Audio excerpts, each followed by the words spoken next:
Bismillahirrahmanirrahim. Assalamualaikum warahmatullahi wabarakatuh. Alhamdulillah wa syukru ilallah wa la hawla wa la quwwata illa billah. Asyhadu an la ilaha illallah wa asyhadu anna Muhammadar Rasulullah. Allahumma salli ala Muhammad. Alhamdulillah, kita bersyukur kepada Allah atas segala nikmat, terutama nikmat iman dan Islam. Salawat kepada Nabi kita Muhammad sallallahu alaihi salatu wassalam. Semoga kita kelak di akhirat bersanding dengan beliau.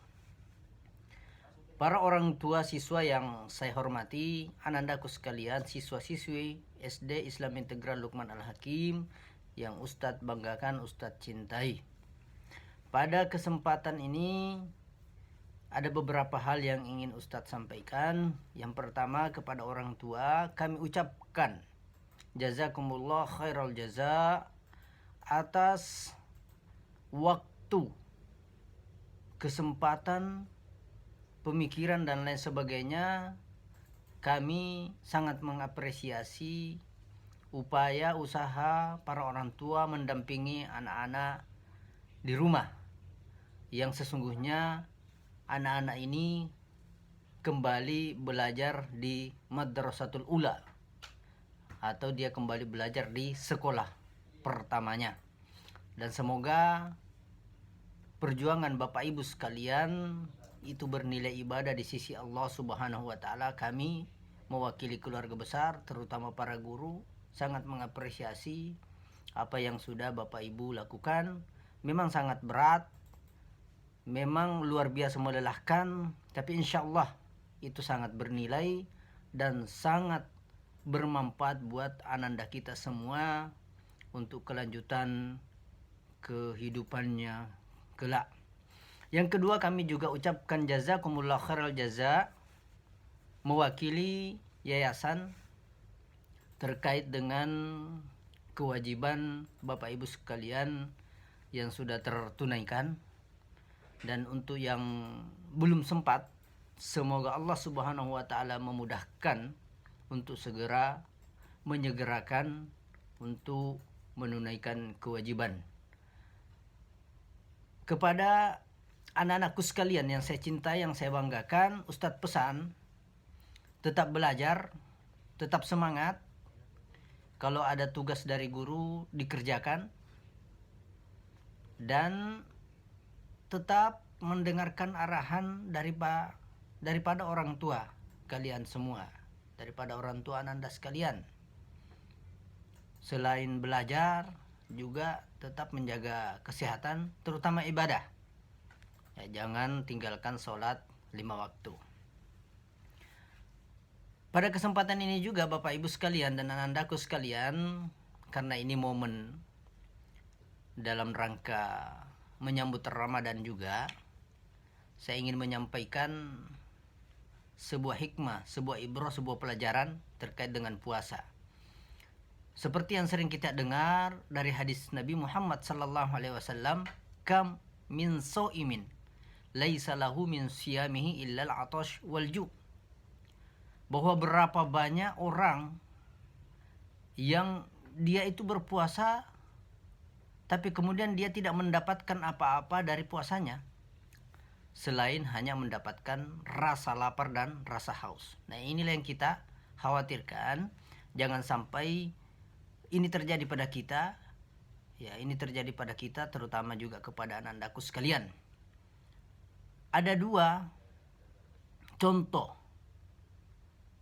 Dan ini contoh saya ambilkan atau Ustadz ambilkan dari dua ekor binatang yang sesungguhnya dua binatang ini ditakdirkan oleh Allah Subhanahu wa taala untuk berpuasa. Yang pertama, ular.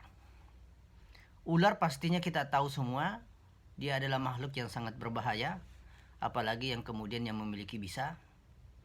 Tapi perlu kita ketahui bahwa ular itu berpuasa, terutama ketika dia ingin mengganti kulitnya. Ya, kalau kita, Bapak Ibu sekalian, anak-anak sekalian, mau memperbaiki kulitnya mungkin ke salon. Nah, kalau ular ini, kalau dia mau ganti kulitnya menjadi lebih baik, dia harus berpuasa. Dan berpuasanya tidak sebentar, lama. Dan ini syarat wajib yang dia lakukan kalau dia mau menjadi lebih cantik, mau mengganti kulitnya menjadi kulit yang lebih muda, yang lebih kencang dan lain sebagainya.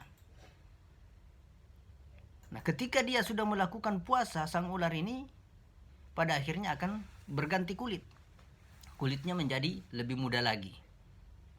Tapi kemudian namanya tidak berubah. Dia tetap bernama ular. Perangainya tidak berubah, dia tetap berbahaya. Cara jalannya pun juga tidak berubah, dia tetap melata. Wajahnya tidak berubah. Kemudian perangainya tidak berubah. Bahkan cara berjalannya pun tidak berubah. Yang berubah hanya kulitnya saja. Nah, ini karakteristik daripada hasil puasa seekor ular. Nah, binatang yang lain adalah ulat. Ulat itu adalah binatang atau salah satu binatang yang paling rakus. Dia maunya makan terus. Ya. Dia akan berhenti makan itu kalau betul-betul sudah kenyang dan kemudian pada akhirnya dia harus berpuasa. Namun Bapak Ibu sekalian dan anandaku sekalian yang saya cintai, ulat itu berpuasanya luar biasa. Ketika dia ingin berubah menjadi lebih baik, tidak sekedar kemudian melakukan i'tikaf yang biasa-biasa saja. Dia bahkan mengurung diri, tertutup serapat-rapatnya di dalam sebuah tempat yang bernama kepompong. Dia mengurung diri di situ. Dan itu juga lama sekali. Jangankan makan dan minum, mungkin udara pun dia tidak dapat. Kenapa dia lakukan itu? Demi untuk menekan kebiasaannya dia rakus dalam makan, rakus dalam minum. Tapi apa yang terjadi ketika selesai puasanya? Kepompong itu pelan-pelan berubah menjadi kupu-kupu. Dan kemudian kupu-kupu itu terbang tinggi. Tak seorang pun di dunia ini yang mengatakan kupu-kupu itu tidak indah. Pasti semua orang mengatakan butterfly is beautiful. Kupu-kupu itu sangat indah, sangat cantik, terbang menari-nari di udara. Nah, luar biasanya lagi, Bapak Ibu anandaku sekalian, hasil daripada puasa ulat ini bukan saja merubah jasmaninya, tapi kemudian juga merubah perangainya. Yang tadinya dia rakus, makan apa saja dan lain sebagainya, bahkan mungkin bunga Bapak Ibu sekalian yang ada di halaman rumah, yang sekarang ini juga dibantu oleh ananda kita sekalian untuk merawatnya, menyiramnya, menjaganya, itu juga tidak terlepas dari amukan ulat-ulat itu. Tapi setelah dia menjadi kupu-kupu, Masya Allah, setelah dia berpuasa, sang ulat ini berpuasa, kemudian sudah menjadi kupu-kupu, sangat indah sekali. Dia tidak lagi rakus seperti ketika dia belum berpuasa. Ketika dia menjadi kupu-kupu, dia hanya mau makan yang manis-manis saja. Dia tidak mau makan yang tidak manis. Dalam artian dia mau makan yang halal saja, tidak mau makan yang haram. Kemudian akhlaknya luar biasa.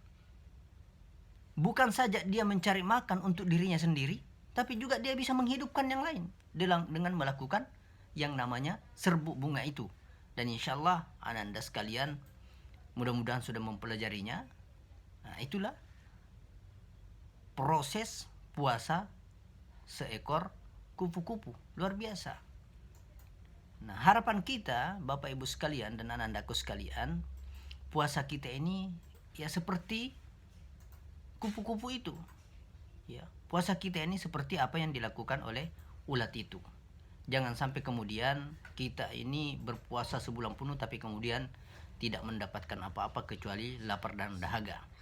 Nah, mungkin itu saja yang ingin sampaikan. Selamat berpuasa, tetap semangat, jaga kesehatan, tetap beribadah anandaku sekalian, dan jangan lupa untuk selalu membantu ayah dan bundanya di rumah. Semoga kita semua dalam keadaan sehat walafiat, dijauhkan dari penyakit-penyakit yang berbahaya, dan kita ini menjalani Ramadan dengan semangat, dan semoga kita bisa bertatap muka, bertemu langsung secepat mungkin. Semoga kondisi ini segera berlalu. Mohon maaf, al-afwa minkum, al-haqqu min rabbik, wa ma sumiyal insanu insanan illa linisyanihi, wa ma sumiyal qalbu qalban illa litaqallubihi, wa ma sumiyal malu malan illa libuyulin nasilai. Tidak dikatakan manusia itu kalau dia tidak pelupa, maka Ustadz minta maaf atas kelupaan Ustadz. Tidak dikatakan hati itu kalau dia tidak berbolak-balik, maka kemudian kita berdoa, ya muqallibal qulub tsabbit qulubana ala dinik.